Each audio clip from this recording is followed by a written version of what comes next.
Le portrait du jour avec vous, Nicolas, c'est le portrait de Giorgia Meloni, possible future première ministre en Italie. Et ça ferait d'elle tout simplement la première femme à diriger l'Italie. La campagne électorale a commencé hier.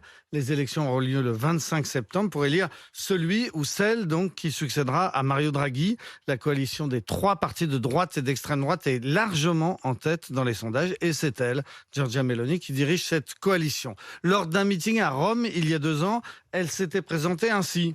Je suis Giorgia, je suis femme, je suis mère, je suis italienne, je suis chrétienne. Et ce jour-là, elle avait promis de défendre Dieu, la famille et la patrie contre l'islamisation. C'est sa ligne politique et elle n'en a jamais bougé. Giorgia Meloni a aujourd'hui 45 ans. Elle a grandi à Rome, dans un quartier populaire, élevée par une mère seule, abandonnée par son père. À 15 ans, elle adhère au MSI, c'est-à-dire le parti des héritiers de Mussolini, et elle en devient rapidement la chef des jeunesses du parti. À 29 ans, après une très courte carrière de journaliste, elle est élue députée, puis ministre de la jeunesse de Silvio Berlusconi. Et puis finalement, donc, elle a pris son envol il y a une dizaine d'années en créant son propre parti qu'elle dirige, le parti Fratelli d'Italia, c'est-à-dire les Frères d'Italie. Et en Italie, on la compare souvent à Marine Le Pen. Oui, forcément, parce qu'elles ont un peu le même caractère. L'une et l'autre dirigent des partis qui sont classés à l'extrême droite, tout en cherchant à se dédiaboliser. Ces dernières semaines, Giorgia Meloni a condamné le régime de Mussolini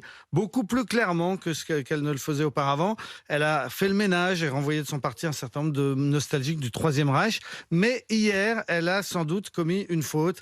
Elle a mis en ligne sur les réseaux sociaux la vidéo d'un viol qui a eu lieu lundi dans le nord de l'Italie. C'est une réfugiée ukrainienne violée par un demandeur d'asile africain. Elle entendait ainsi dénoncer le laxisme et l'insécurité. Mais la diffusion de ces images très très violentes a choqué en Italie et pas seulement parmi ses adversaires politiques. Et les résultats de cette élection et de la décision si elle deviendra première ministre, c'est quand ? Le 25 septembre, c'est-à-dire dans un mois exactement. Et on aura donc la réponse d'ici là. Les histoires